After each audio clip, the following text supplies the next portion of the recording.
Go ahead and start with 30 seconds. I will cut you off at 30 seconds this time. With your elevator pitch, go ahead and push the button and then begin speaking. Hi, my name is Robert Kurth. I appreciate being here today. I'm running for Municipal Court Department 2. I've grown up here in the Las Vegas Valley. I'm in my 19th year of practicing law here. I'm in private practice. I practice in the municipal courts on a weekly basis. I've been doing that over those 19 years. I will be married 25 years this year. Been involved in scouting, youth soccer, football, other community events and activities. And I'm running for this position because I care about our community. I care about the place that myself and my children call home. And I appreciate you doing this interview process today. Thank you for your support. Hi, my name is Sonny Bonvaventure. I'm also running obviously for Las Vegas Municipal Court Department 2. I was born and raised and educated entirely in Las Vegas. I went to Bishop Gorman High School, I went to the University of Nevada, Las Vegas for undergrad, and I went to the William S. Boyd School of Law for law school. After law school, I was a judicial law clerk for two separate judges, Judge Kathy Hardcastle, at the time when she was the chief judge of the 8th Judicial District Court, and also Judge Stuart Bell, the former district attorney, at the time when he was a presiding criminal judge. My current position is that of a deputy public defender for the Office of the Public Defender since 2005. Hi, I'm Susan Roger. I'm a Chief Deputy District Attorney with the Clark County District Attorney's Office, currently assigned to the Gun Crimes Unit, where I prosecute any felony involving a firearm, including murder, capital murder, armed robbery, ex-felon in possession of firearm. Prior to that, I've prosecuted every type of crime you can imagine, the types of crimes that will be appearing in municipal court. I've been endorsed by the union, Las Vegas Metropolitan Police Protective Association, and I'm pro-law enforcement. Hello, my name is Marco Angioni. I was running for Municipal Court Department 2. I was Las Vegas born and raised. I went to high school here, Chaparral High School. Got my undergraduate degree from University of Nevada, Las Vegas. Currently I'm in private practice, and my practice encompasses a very broad area, civil, business matters, criminal matters, also a little bit of family law. Active member of my community, active member of my church, and I have a lot of family ties to the city of Las Vegas, and I appreciate you guys allowing us to do this. Hello, my name is George Trachtman, and I'm running for Municipal Court Department 2. And I've been a practicing attorney for over 17 years. 12 of those years have been focused on doing criminal and traffic matters in the municipal and the justice courts. Additionally, since 2007, I've sat as an alternate municipal court judge in the municipal court, and I've sat over 100 sessions for Judge Betsy Kolkowski, which is the job I hope to get. Melody? Would you like to lead off? Okay, that's all right. I apologize. Mike? Yeah. Good afternoon, my name is Michael Mazur. What changes would you like to see implemented into the current municipal court system? And we'll start off with Robert. You know, I think the biggest thing is that you need to have a judge in there that's going to be efficient and run their courtroom in such a manner where as not to waste the time and the resources of our community. There's something that I've heard. I got to give preference to George Trachtman too, because he brought it up and I agree with him. Is one thing about doing something about causing warrants to issue so fast, so that if somebody misses their payment by one day, that we don't just generate a warrant and generate more work and effort, but we do get them back into the system and get it taken care of. This is Sonny Bonvaventure. A couple things I'd like to see. One being expedited trial settings for a lot of the cases that would be set for trial normally in municipal court. I say that for a couple reasons. Number one, because I think in doing that and expediting it quick, you would also limit the number of continuances that people would be requesting.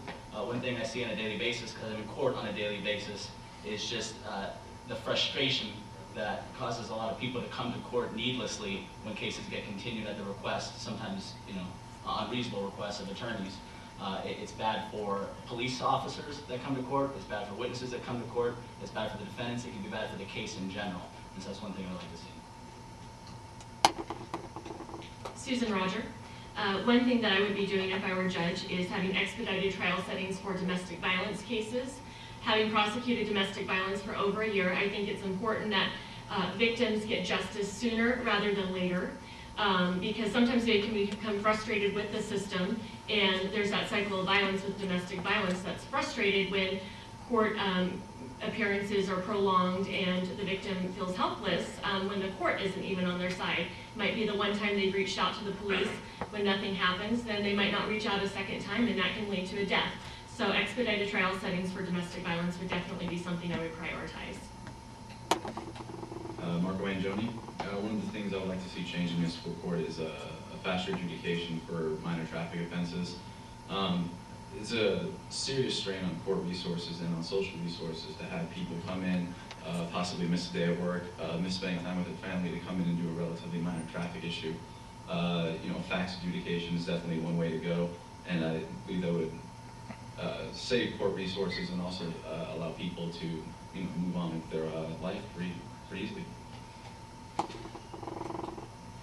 George Trachtman, and one of the main things I would like to change, like Mr. Kurth said, was in reference to the warrants, because they do issue those warrants very quickly.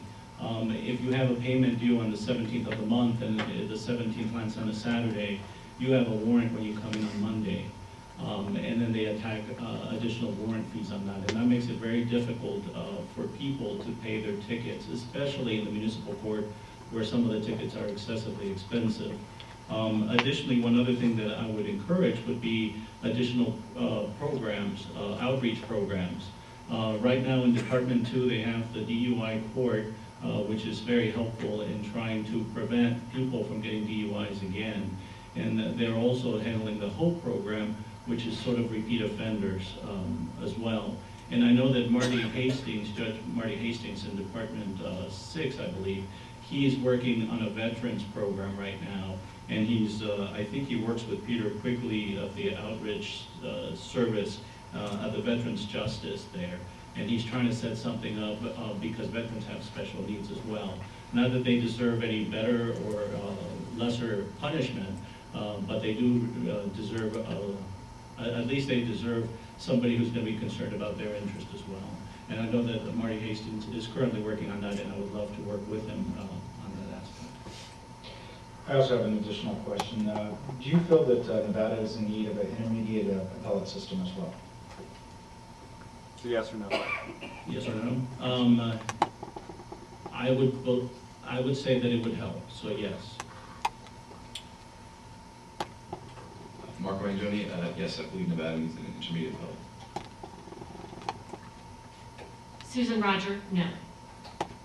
Sonny Bonvaventure, yes. Robert Kurth, yes, I do believe we need that. Thank you.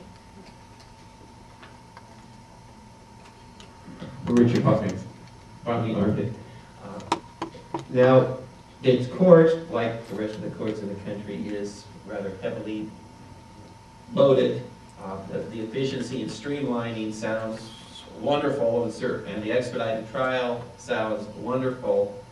But given the realities that over the next few years, there is not going to be an increase in resources to the courts. Within the current resources, what could be done, other than the trial by affidavit mentioned a moment ago, to expedite things in that court or to expedite the trial schedules?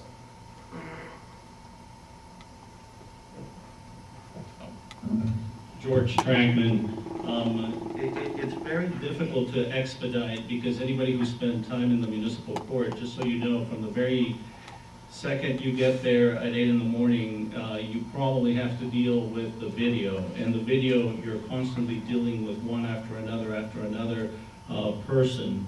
I would say that it is a very busy job. There is tons of cases in the municipal court. It is understaffed. I agree with you that just stating that we can expedite it sounds beautiful, sounds wonderful, but I would say that it would be very difficult to do. And short of what the municipal court is trying to do right now, which is just trying to expedite things, the only thing I can think of would be there is a pre-trials that are being set. And before you go to trial, you go to the arraignment, you plead guilty, not guilty, you plead not guilty, they set it for a pre-trial. usually the pretrials are being overly abused. So a lot of attorneys are requesting another pretrial and another pretrial before they even set it for a trial date. So I would probably try to limit the number of times that somebody requests a pretrial, probably to 2, and that would be the maximum pretrials allowed. Right now, they've been setting them for 4 or 5 pretrials before it even goes to trial. Mark Angioni. I agree with the current resources not expanding. It's very difficult to just say that, we'll expedite things and that will be done faster. I mean, as the population grows, the judiciary needs to grow with it, and obviously that requires more resources. However, one of the things I mentioned earlier, like I said, with respect to traffic citations, if an individual wants to go in, they have to go in, and they're at a particular session. And this session can last, a long time, and it bogs down a court's calendar. And what can happen is if we do something like fax adjudication, which other municipalities currently do, someone could just very easily either admit and pay the fine, or they could contest and then go on to the normal proceeding. But the point is someone just wants to pay the fine and get over with. It's something that could speed up the process currently without the need for further resources. Susan Roger. As a prosecutor, I'm used to working with an extremely heavy caseload. The caseload's been increasing with our resources decreasing, and so the municipal court judge will face the same things. I think it's important to know the law as a judge. You're not learning it on the bench, which takes up time. And if the judge knows the law and is willing to follow the law rather than pontificate on what their personal opinion may be, then decisions will come down faster, and that will leave more court time for more cases to be heard. Sonny Bonvaventure, as I understand the question is how necessarily, is expedited trial setting really the answer, knowing that the cases aren't going to go down? What I think expediting trials is, the goal is to unclog your court calendar both in the future and just to avoid these needless status checks for what's going on in this case. And I think the way to do that is to, as a judge, say this is how it's going to be. Counsel to both the city and defense counsel to advise them that you're setting a case, you're setting a time certain, you're not going to accept a request for a continuance based on an unreasonable request, and to expect them to conduct themselves professionally and with the amount of preparation that I would expect to conduct myself. Oh, there's a couple things, but for efficiency, for one thing, our municipal court right now, you can pay some of your tickets online, but you can't get some really court information of what's going on in the particular case online. That would be helpful, especially to a lot of the attorneys that practice there. We do have fax adjudication there now for attorneys, not for the general public, but an attorney can submit something for a client and receive it by fax, which helps to unclog some of the traffic. Some of the traffic situations I think they're having down there are bogged up because a general member of the public comes in to go to traffic court and they wait hours because they're doing all the attorneys first, but they're trying to find where can they do these attorney sessions separately. So they should try to work that out, try to have some separate attorney sessions so they can get the public in and out and back to work, back to their jobs. Yes or no follow-up question then. Require a stated reason for a continuance or a second or later pretrial as a partial solution? There always has to be a stated reason for a continuance. Yes or no? So yes. Mark Angioni, yes. Susan Roger, no. Sonny Bonvaventure, yes. Yes, and one thing on the pretrial, maybe we could allow the attorneys, instead of having to just show up and get a pretrial, they could do that by telephone or some other means. Thank you. Very good, thank you. Starting with Mr. Trachtman, by the way, Patrick Llewellyn, Veterans of Politics. When a defendant comes before you without an attorney, are they getting this, or would you extend them the same courtesies, without knowing the rules and regulations of court proceedings? Are you going to try to help that person out, or as to expedite your cases, would you just let it process as it might? Well, no, that's one of the reasons that the municipal court is a little slower than most courts, is because there are a lot of people that try to go into the municipal court without an attorney. The way it generally works is if they come and there's a charge against them, they can plead to the charge. However, before they plead, the city attorney will say, "Will let me know if they're seeking additional jail time." If they are seeking additional jail time, we do not proceed until that person has an attorney. So I appoint a public attorney. Usually it's said in the morning, and usually there is a public attorney sitting there.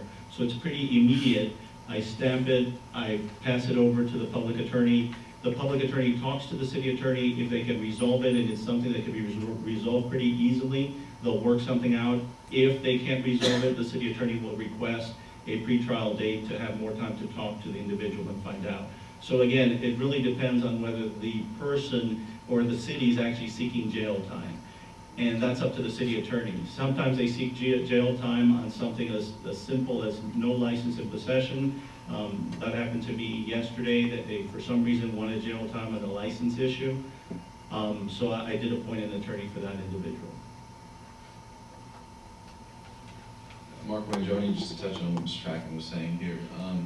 You know, the municipal court is usually the court where a defendant will first get their experience with the judicial system. So, you know, it is up to a judge, obviously, to be polite and courteous to everybody, not just attorneys, also individuals, should they be unrepresented in that matter.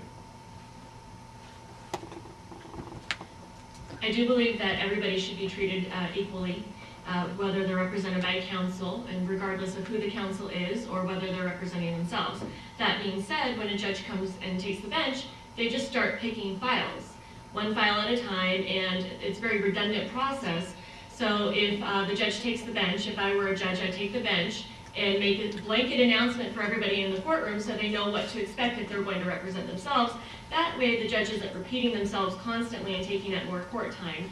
And I think that's something that could be done to help the pro per defendants, and so that they know what to expect, rather than they get up there, their case is called, and too much information is being given to them at once while they're standing in the situation of being a criminal defendant. Sometimes it might not process as well if it's a blanket statement to a group.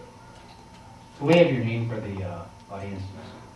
Susan Roger, thank you. This is Sonny Bonvaventure, and as I stated earlier, I'm a deputy with the Clark County Public Defender's Office, as I have been since 2005. That's what I do.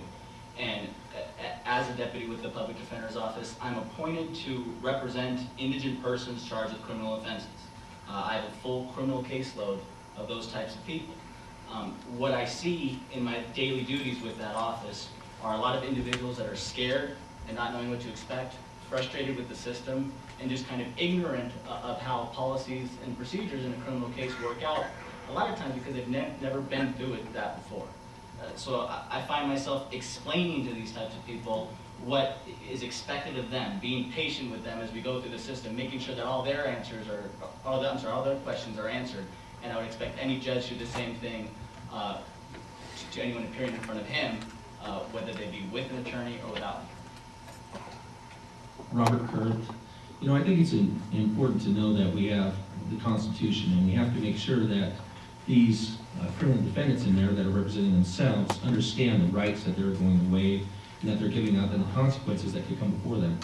Also, even considering, like talk about doing the Veterans Court, if somebody has other things going on, they're trying to readjust, make sure they understand. Just because they were put in jail and they've been in there overnight or for a couple days, do they know what rights they're going to waive and what their defenses are if they're going to plead guilty? I mean, it's not the judge's duty to decide the case for them, but it is their duty to make sure that the people are aware of their rights before they waive them.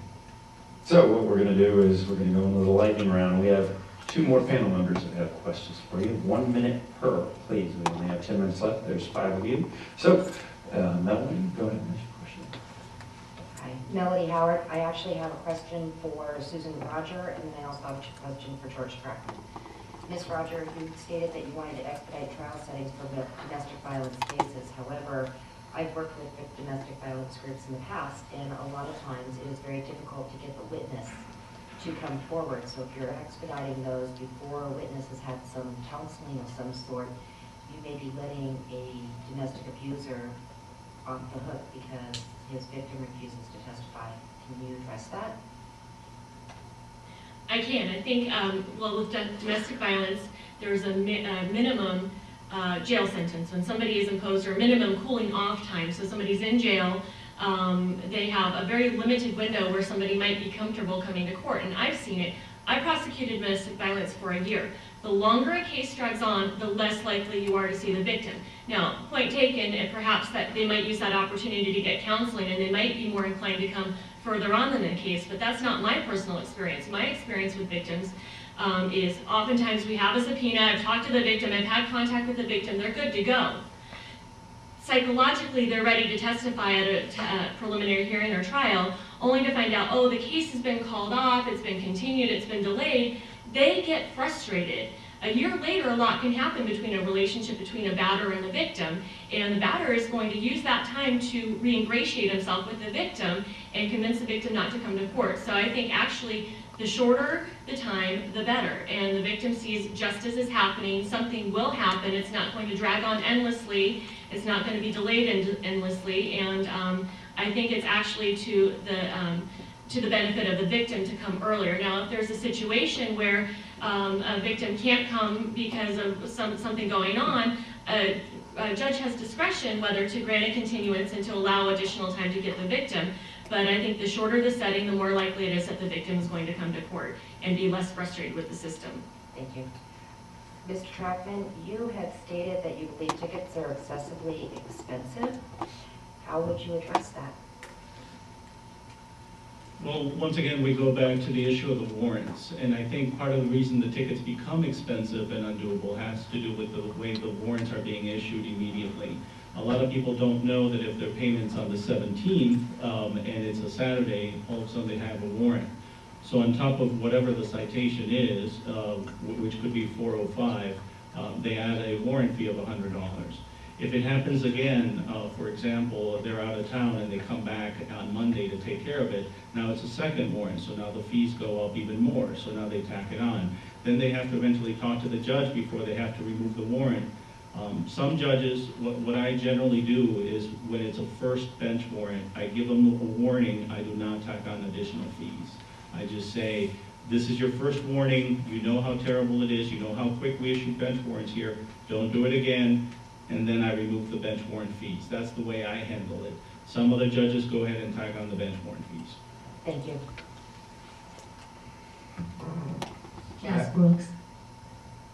I understand that we're short for time, but I just want a quick understanding of why, this is for the panel, why you want to be a judge. George Trachtman, like I said, from 2007, I had to give up practicing in the municipal court. I used to have half my practice was in the municipal court, but I've given it up since 2007. I've sat over 220 times for all the judges in the municipal court.